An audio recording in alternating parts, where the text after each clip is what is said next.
Premis adalah pernyataan atau proposisi yang digunakan sebagai dasar atau alasan dalam sebuah argumen untuk mencapai kesimpulan. Dalam logika dan penalaran, premis berfungsi sebagai fondasi yang mendukung kesimpulan yang ingin dicapai. Biasanya, argumen terdiri dari satu atau lebih premis yang mengarah pada suatu kesimpulan, dan hubungan antara premis dan kesimpulan inilah yang membentuk struktur logis argumen. Jenis-jenis premis. 1. Premis mayor. Pernyataan umum yang sering kali digunakan dalam penalaran deduktif. Contoh, semua manusia akan mati. 2. Premis minor. Pernyataan yang lebih spesifik, yang biasanya berkaitan dengan premis mayor. Socrates adalah manusia. 3. Premis tersurat, premis yang dinyatakan secara eksplisit dalam argumen. Contoh, semua hewan membutuhkan makanan untuk hidup. 4. Premis tersirat, premis yang tidak secara langsung disebutkan, tetapi diasumsikan dalam argumen. Dalam argumen, hutan harus dilindungi karena memberikan oksigen, ada premis tersirat bahwa oksigen penting untuk kehidupan. Fungsi premis, memberikan alasan, premis mendukung alasan di balik suatu kesimpulan, menunjukkan mengapa kita harus menerima kesimpulan tersebut. Menjelaskan hubungan logis, premis membantu menghubungkan fakta-fakta atau proposisi yang mendasari kesimpulan. Menyusun argumen, tanpa premis, argumen tidak akan memiliki struktur logis yang dapat diandalkan untuk mendukung kesimpulan. Contoh argumen dengan premis. 1. Premis Satwat, semua manusia akan mati. 2.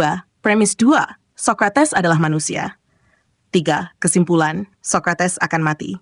Dalam contoh ini, kedua premis mendukung kesimpulan melalui penalaran deduktif.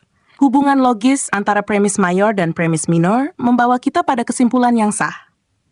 Ciri-ciri premis yang baik. Berdasarkan fakta, premis harus didasarkan pada fakta yang dapat diverifikasi atau diterima secara luas. Relevan. Premis harus relevan dengan kesimpulan yang ingin dicapai.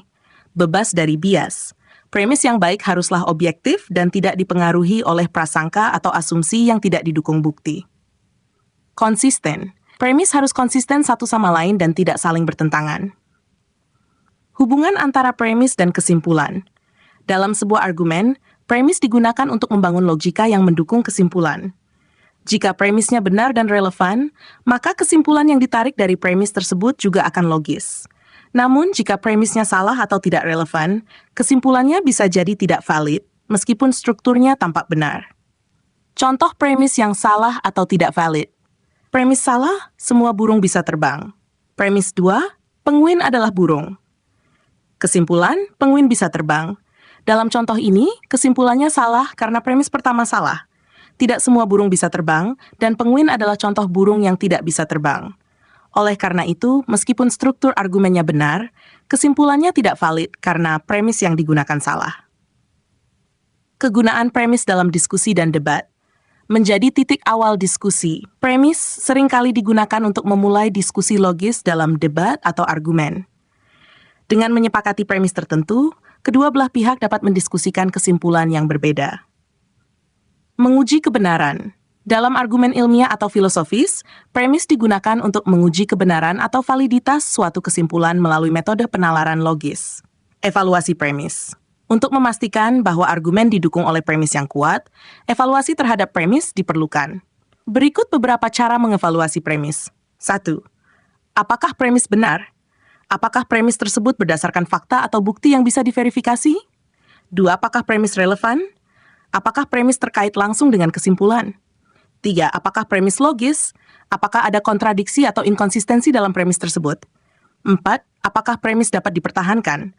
Apakah premis dapat dipertahankan ketika diuji secara kritis? Kesimpulan, premis adalah komponen utama dalam argumen logis yang membentuk dasar bagi penarikan kesimpulan. Penting untuk memastikan bahwa premis-premis yang digunakan adalah benar, relevan, dan logis, agar kesimpulan yang dihasilkan dapat diterima dan dibenarkan secara rasional. Demikian, semoga bermanfaat.